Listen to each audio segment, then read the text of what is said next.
Hi YouTube, I am back and I am officially 2 years locked. Yes, I cannot believe these 2 years went by so quickly. I've learned so much about my hair. I've learned so much about spirituality, and I've also learned so much about myself. So let's get into it. We're going to be talking about the things that I have learned in my 2-year lock journey. Let's get into it. I've learned so much, and I'm so excited to share that with everybody. And yeah, if you're on a lock journey and you're in the beginning of your lock journey, I just want you to know that patience. With patience, you can get anything accomplished. So don't give up on your journey. I'm going to be telling you some things that I learned in my 2 years, mistakes that I've made, things that I've discovered, the plus side, and yeah, let's get into it.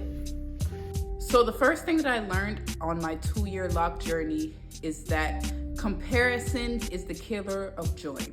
If you compare yourself and you compare your journey to someone else's journey, you will not be happy and you won't be satisfied with your hair, because how your locks form is based off your hair texture, your hair type, your hair density, your hair length. So if you know that you're somebody that experiences a lot of shrinkage, you're still going to experience shrinkage in your lock journey. I remember when I first started my lock journey, I wanted beautiful, big, fluffy locks. And I didn't realize that a lot of the people who had fluffy locks with the curls on the end, they had a looser hair texture than mine. I have 4C hair. My hair is very dense and very beautiful. So my hair is not going to lock like that. Even if I did put curls at the ends of my lock, they were probably going to end up matting anyway, and it wasn't going to come out like the other people. So I realized that how my hair comes out is personal to me. It is my own individual journey. It is my own individual locks. So you just have to embrace that. I know that we like to get on these lock pages on YouTube for inspiration. We like to look at our favorite YouTubers and Instagram people who are famous for the locks. And you can look at them for tips on how to deal with your locks. You can look at them for tips for products and things of that nature, but you cannot expect your locks to come out like the next person's locks.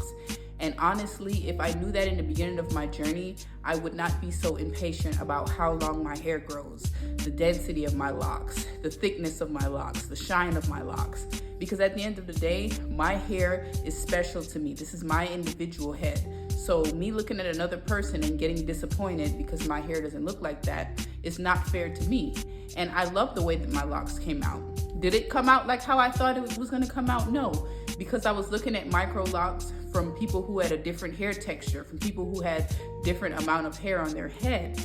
And, I thought that my hair was going to stay tiny because when I first got my locks, my coils were very small, but over time it expanded and it formed into what it is now. And honestly, I love my journey, but one thing for sure that I learned in these 2 years is comparison is the killer of joy.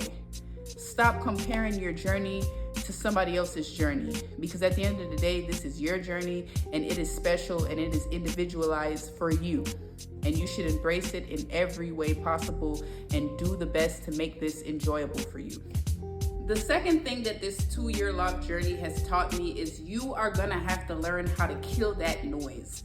And what do I mean by kill that noise? I mean that you're gonna have to kill the noise around you. See, when I started my lock journey, there was a lot of people who had a lot of things to say about what I did with my hair. There was a lot of people who didn't like my hair. They thought it looked like worms. There was a lot of people who thought I would look better with a 30-inch bust down. There was a lot of people who was watching me, and if I didn't get a retwist every other week, they would ask me when I would get a retwist. And the thing about a lock journey is it exposes the anti-blackness in our community. Whew, can we talk about that? There are a lot of people who get triggered by you growing locks, especially the older people in the Black community. They are not used to seeing women wearing their hair natural, and having locks has always been seen as a masculine hairstyle throughout history. So seeing a woman with locks is triggering for a lot of people. And if you know that growing locks is something that you want to do and embracing this journey, you are going to have to learn how to kill the outside noise. Them people ain't paying $150 for you to get your retwist. So what they say shouldn't matter to you. And it can be annoying. even till this day, every time I get a retwist, right, there's always one person that says, wow, I love your hair. It looks so tamed, right? When I get that fresh retwist and you can see my scalp. They're like, oh yes, I love your hair like that. It looks so tamed and neat. I'm like, what do you mean by that? What do you mean by tamed and neat? What was it looking like before? But you're gonna experience that, and you're gonna just have to let it roll off your shoulder like water, or else these people are gonna have you feeling like you always need to have a retwist, or your hair is looking unkept, or you always have to have your hair styled. You don't have to do these things. Do with your hair what you wanna do with your hair. So that's why I say you're gonna have to learn how to kill that outside noise, because there's gonna be a lot of people who have opinions on how you should do your hair, but they're not contributing. They're not contributing to the journey. Them now do nothing. They just wanna sit up here and watch you and talk. And can we just say this for a second? Why is it always the people who ain't got no hair that got the most to say? Like, ma'am, you done bun off your head and you wanna talk about how I did with my lock journey. Geraldine, please. I even had somebody tell me one time that if I had a straight hair and I would just comb my locks out and press my hair, I would have a husband by now. Now, Miss Paula, Miss Geraldine, Miss Susie, them wigs still got you cheated on, okay? Let's not do that. But in all seriousness, you are gonna have to learn to not care about what people think, because there's gonna be a lot of people who don't like what you do with your hair. And me personally, I don't get a retwist every month. I usually get my retwist every 2 to 3 months, because I actually wanna see the new growth, right? Everybody's hair grows differently. And I don't think my hair grows fast enough for me to get a retwist every month. So, yeah, sometimes my hair, it can be frizzy. Oh well, I'm a black woman. That's how my hair looks. So you're just gonna have to learn how to kill that noise, because there's gonna be people who don't like the way you do your hair, and they're gonna be very vocal about it. And you're gonna have to realize that, hey, I love myself. I think that I'm beautiful. I think that I'm worthy, no matter what other people think. If you like your hair and your hair is clean and you're taking care of it, then what other people say shouldn't matter. So you're gonna have to learn how to kill the noise. You're gonna have to learn how to kill that noise. And it can be frustrating, because at the end of the day, this is your journey. I don't know why people are so fascinated about how you do your hair, but our hair is a political statement, unfortunately. So yes, you're gonna have to get that iron fist going and not care about what the outside world thinks about you. The third thing that being locked for 2 years has taught me, and this kind of ties in with the last one, is, I need to take a sigh for that one. Sorry, I was running. But no, having locks is going to expose how you feel about yourself. Let me say that again for the people who can't hear me. Having locks is going to expose how you feel about yourself. So if you already have self-confidence issues and you get them comb coils and it's at your ear, oh baby, you're gonna have some issues. And to be honest, I didn't think that I would have issues with my self-esteem with having locks, because before I had locks, I was always wearing afros or braids. I was always wearing afro hairstyles, right? Afrocentric, pro-black, black girl hairstyles. But the thing was that my hair was kind of long, and I used to get clip-ins. I used to get clip-ins that looked like my real hair. So my hair was always big, and it was always long, and it was always luscious, and the braids would be down to the butt. So when I got those I can't talk today. When I got those comb coils, right? And my hair was this long, because I got that 4C. And anybody who has 4C knows that 4C shrinks like crazy. Our hair shrinks like crazy. So even though my hair was to my shoulders, when I got the comb coils, it was like barely past my ear.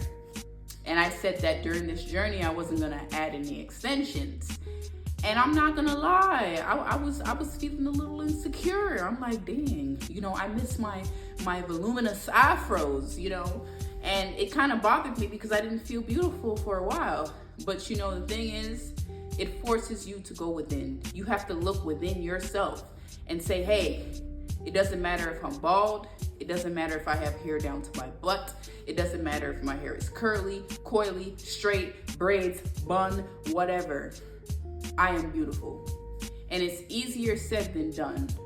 But what I did was I just never wore wigs. I never added any extension to my hair until like after the first year. I just stuck it out, and it was very hard. But you know, after a while, I knew how to like do some things with my hair, or even if I just had it down, I would put on my lip gloss and I would say, hey, my hair does not define me. I am a beautiful woman and it shines from within.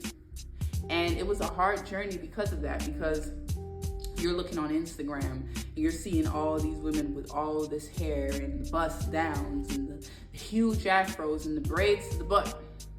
And boy, when that hair starts to bud and it starts to frizz and you just have to sit in it and enjoy it, it was hard. But you know what? It taught me a lot about myself. It taught me that I wasn't as confident and as secure in myself as I thought I was. See, I thought that I wouldn't have an issue getting locks because I always wore my hair natural. And I got humbled very quickly. There was a lot of times that I felt inadequate. There was a lot of times where I didn't even want to go out because I didn't know what to do with my hair because I didn't have a retwist and my hair was budding and it was to my ear, and you know, I felt like a little boy. But I quickly got over that, and now, I mean, I've only had extensions twice. I had Marley twist once, and then I had like faux locks another time. Out of this 2-year journey, I've only added hair to my hair twice. And now I'm comfortable. You know, my hair is growing and I'm comfortable and I build confidence every single day. So having locks is really gonna test you. It's gonna test you on a spiritual level. It's gonna really pull it out of you. It's gonna pull the insecurities out of you that you didn't even know that you had. That inadequacy that you have deep down, that you buried within yourself.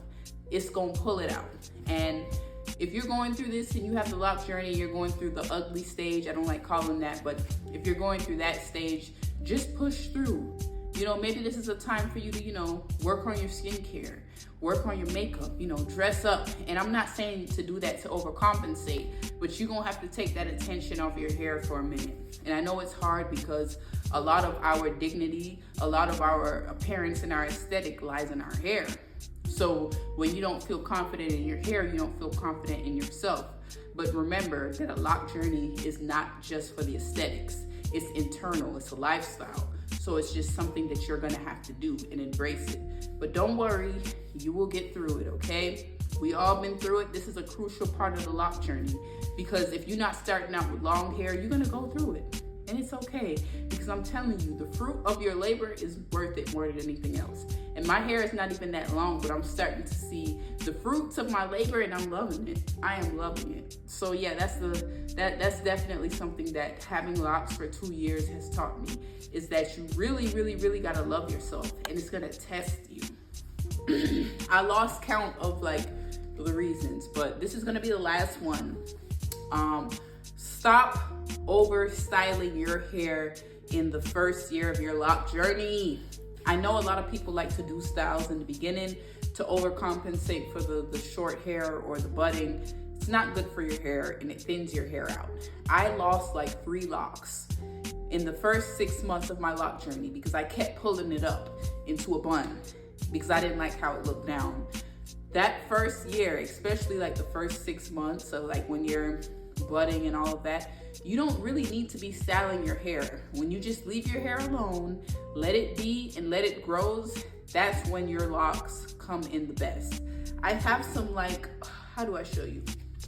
I got some locks that are like different sizes because I kept pulling on my hair and it didn't grow in properly. Hold up, I'm trying to find them. You see how this lock is like really big at the bottom? Yeah, that was a lock that I used to put up a lot, and it's just not good for your hair. Those first 6 months, you really shouldn't be focused on styling. You should just be focused on letting your hair do what it do. Let it do what it do.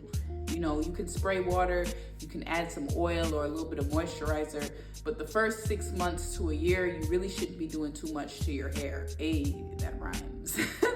But seriously though, I know a lot of times we like to do styles in the beginning because having locks is new and you want to explore, but the first year is not the time to be exploring. Once your locks mature and start to get some length, then you can start to branch out.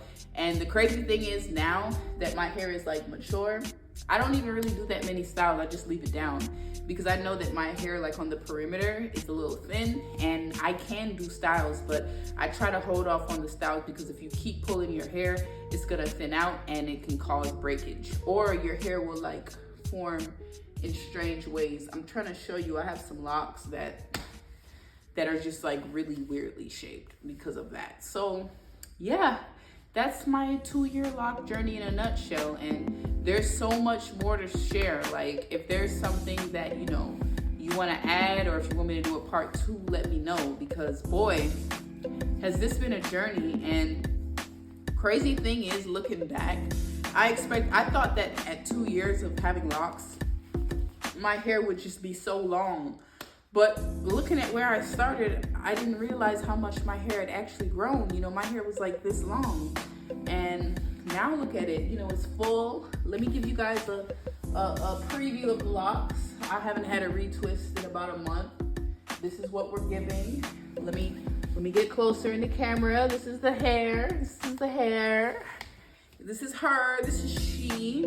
But yeah, embrace your journey. Like, stop focusing on what your hair is going to look like in the future. Focus on the now. Focus on what you got going on now and embrace it, because there's going to come a point in time where you may not be able to do styles that you once did. Like in the beginning of my journey, my favorite hairstyle was to put it up in a bun and put like the front like in a bang. But now my hair is like too long for the bang. It's covering my eyes and I can't do that anymore. And I low-key miss it. But hey, that's part of the journey, you evolve, you grow. And I just really want you guys to like love and embrace yourselves. At the end of the day, this is very important. This is the time to grow. This is a time to really like blossom. Your hair is like a plant. And if you don't water that plant, it's not gonna grow. So yeah, you guys, let me know. Please subscribe, please share. I appreciate all the comments and all the views and all the subscribers that I have so far. I really appreciate you guys, and I'm liking that you guys like my content. Please comment on what you wanna see from me next, and don't forget to follow me on TikTok because I be talking about some real stuff on there. Bye.